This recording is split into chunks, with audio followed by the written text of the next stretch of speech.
Hey, salom do'stlar. Bugun men sizlarga Minecraftda qanday qilib juda ham oson, juda ham chiroyli uylarni lahzalarda qurishni o'rgataman.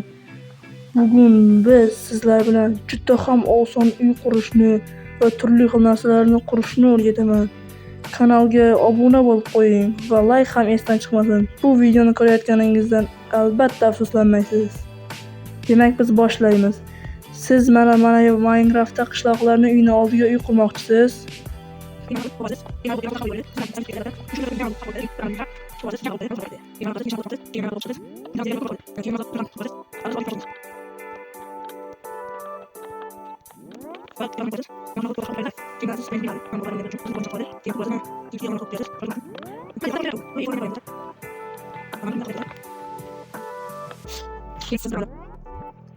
Va bir amallab qurib bo'lganingizdan so'ng bu uy sizga yoqmay chiqib ketadi. Va siz qilganingizdan Artifakt akamizning videolarini ko'rib o'tirasiz. Takrorligi uchun Minecraft esa to'rtburchakligini hisobga olsak, silinderni tagi What? Bu nomini Word Edit ekanligini bilganingizdan so'ng albatta siz Play Marketga Word Edit deb yozasiz. Keyin bularda chiqib keladi bizga, lekin bularning bittasi ham ishlamaydi. Men o'zim tekshirganman. Bular Java uchun.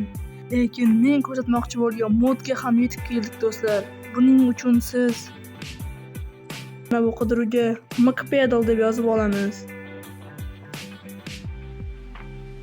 Va chiqib kelgan birinchi ilovani yuklab olamiz. Men yuklab olganman, shuning uchun men ochib ko'rsataman sizlarga. Ochishni bosamiz.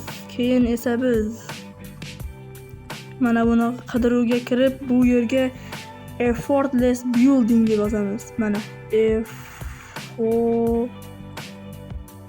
effortless building deb yozamiz. Yozganingiz meniki bilan bir xil bo'lishi kerak. Va siz birinchida turganini ustiga bosishingiz kerak. Bosganingizda mana o'sha mod buni pastga tushirasiz. Bu yerda sizga qanday qilib ishlatishni batafsil tushuntirib o'tgan. Men ham buni tushunib olganimdan keyin men ham bu modni yuklab oldim va mazza qilib uylar qurdim. Keyin esa siz buni yuklash uchun pastda download degan tugma bor. Mana bu yerda effortless building v1.5.mkdan deganni yuklashingiz kerak. Boshqasini yuklasangiz nastroykalar boshqacha bo'ladi. Mana bu birinchi men ko'rsatganimni yuklab olsangiz, bunda qurish juda ham oson bo'ladi. Minecraftda ochib olamiz do'stlar. Mana ochilyapti.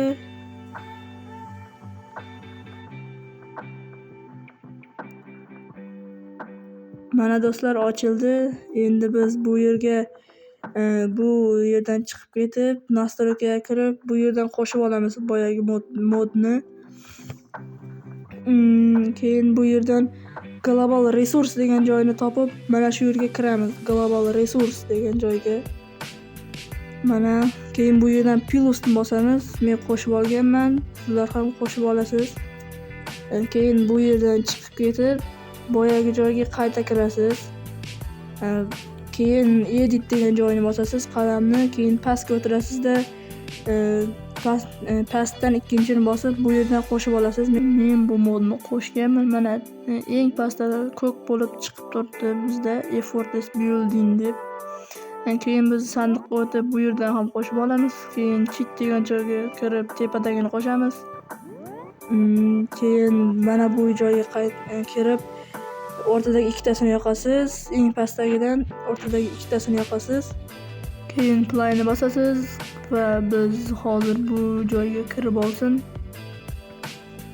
Keyin mana biz kirib ham oldik va men chetroqqa o'taman. Nega deganda uyimga tegib ketishi mumkin. Mana bu kitob bizga mana shunaqa kitob beradi. Buni o'tirib bossak, hamma nastroykalari ko'rinadi. Mana u 5000 blokgacha qura oladi. Keyin pastroq o'tsak turli xil nastroykalarni bilib olishingiz mumkin. Men hali to'liq bilmayman, lekin mana bu replace blocks deganni yoqib qo'ysangiz, keyin biz blokni qayerga qo'yishimizni ko'rsatib turadi. Oq blok bo'lib. Va biz turib bosganimizda bizda mana bunaqa oyna ochiladi. Biz bu yerda turli xil narsalarni qo'shishingiz mumkin. Masalan, men devorni tanlayman.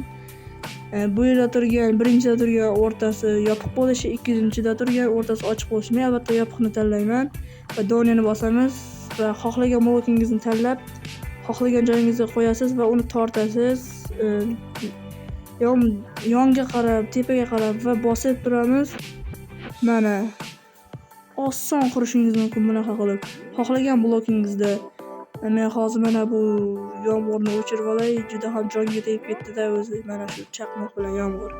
Va albatta tan qilamiz.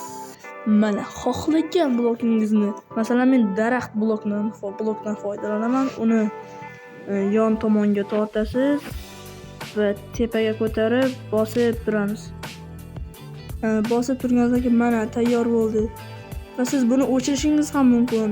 Xohlagan bir kirkangizni olasiz va bu yerdan devorni tanlab, albatta birinchidagini tanlaysiz, keyin kirkani olib bitta bosasiz va tortasiz. Tepaga ham tortasiz. Xohlagan joyingizga tortib borib, mana shunday qilib oxiriga borib yana bitta bosaversangiz yo'q qilib tashlaydi mana. Xohlagan narsangizni yo'q qilishi mumkin mana shunaqa qilib.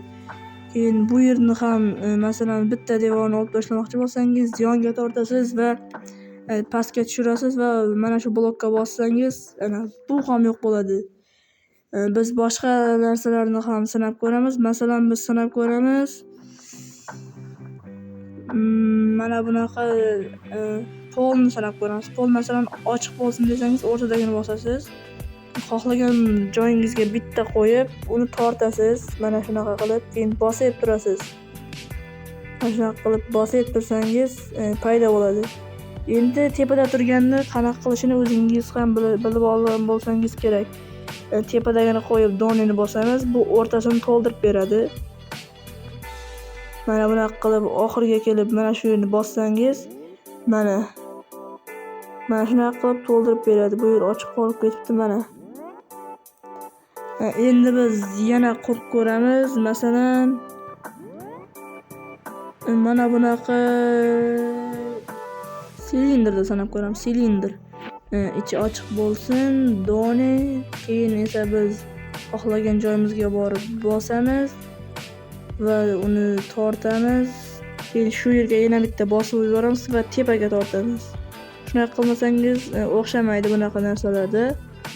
Keyin bosib turasiz, bu yerni ham ana paydo bo'ladi. Ichini ochiq qilmoqchi bo'lsangiz o'rtadagini bosasiz deb aytgan edim. Mana hozir ko'ramiz, ich ochiq. Agar birinchida turganini bossangiz, ichi yopiq bo'lar edi, blok bilan to'ldirilgan holda. Mana buni ichi hozir ochiq.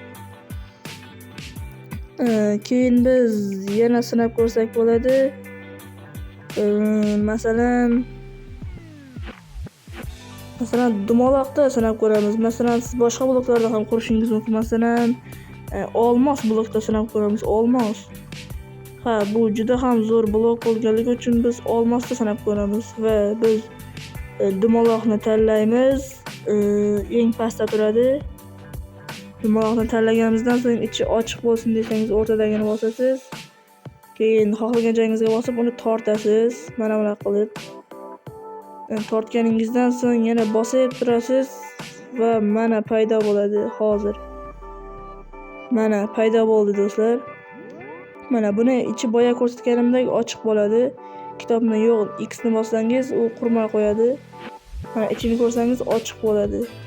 Va mana do'stlar, videomiz ham shu yerda tamom bo'ladi. Bu video sizga yoqqan bo'lsa, sizga foyda keltirgan bo'lsa, like va obuna tugmasini bosib qo'yish esdan chiqmasin. Bu kanal hali yangi, kanal rivoji uchun obuna bo'lib qo'yishni unutmang. Sizlar bilan Cheaters Gaming kanali bo'ldi. Xayr.